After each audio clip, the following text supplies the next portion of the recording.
Hello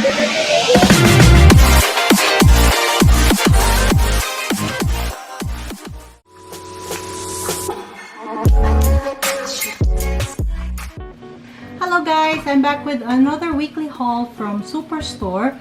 So to start with, I have here a bag of bell peppers. I'm planning to do stuffed peppers with cheese and ground beef. I also have bananas. So I have 2 lettuces here. I'm planning to make taco salad using lettuce. We got ginger. I also have some Roma tomatoes.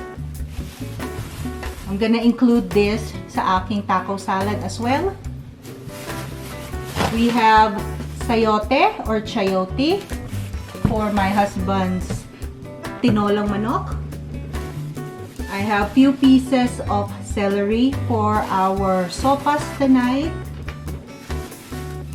I grabbed my husband's mangoes. There's 3 mangoes in here. And then, yung aking bag of onions.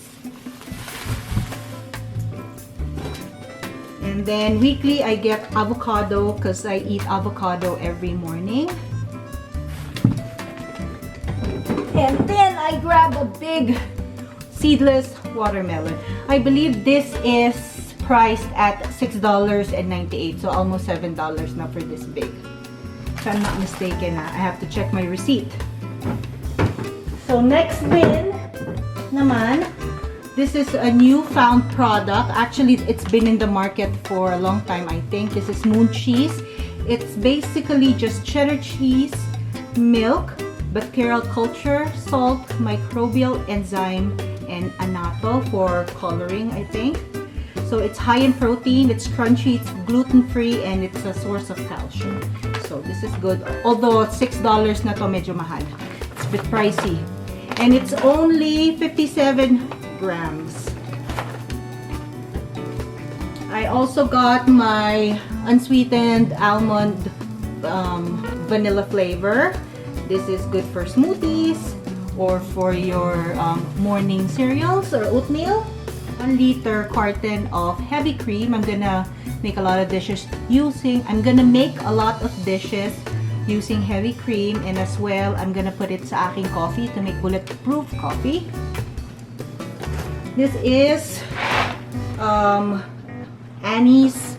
I think this is the organic Annie's parang craft dinner. So it has 4 boxes in here. They are the shells and white cheddar for my daughter and for my son.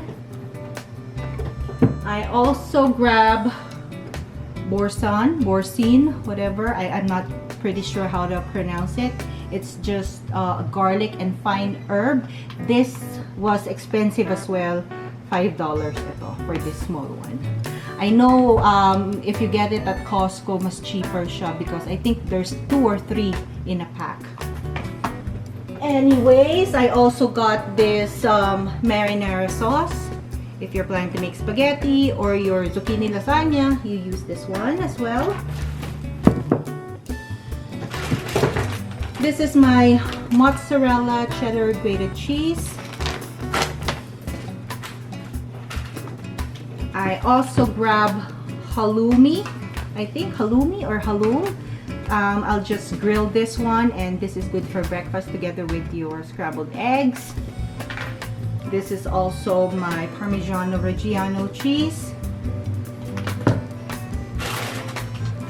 This is chicharron. This is pork rind.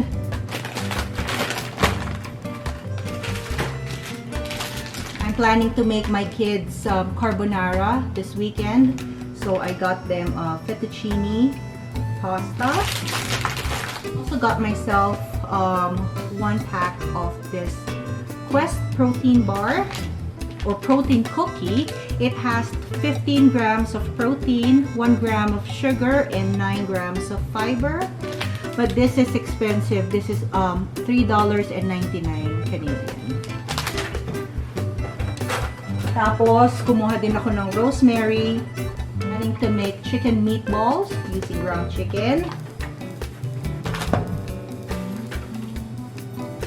I also have this honey ham. Ilalagay ko to together with the ground beef when I make my kids carbonara.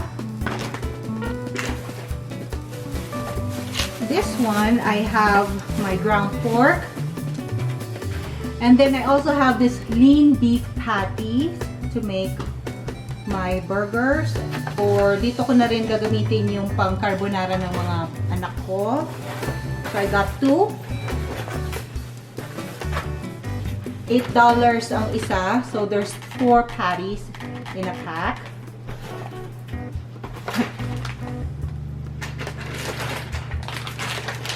Kumuha din ako ng wild pink salmon fillet. This is $10. So I think it has about 6 fillets. I also grabbed frozen Brussels sprouts. I'll just thaw this one, cut them in strips or cut them small, and then add butter, salt, and pepper. And this is a nice side dish, or if you want, you could add bacon as well. Oh, I also grabbed this hot pot stewing beef. So I'll just separate them equally, and then I'll just make 2 or 3 dishes out of it. Pwedeng pang beef steak or pang bulgogi. And then I grab my husband lamb burgers. There you go. There's 4 burgers inside.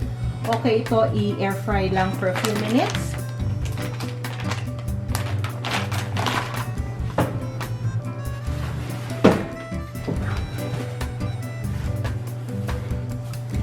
And then I also grabbed this whole pack of chicken thighs. These are skinless and with bones.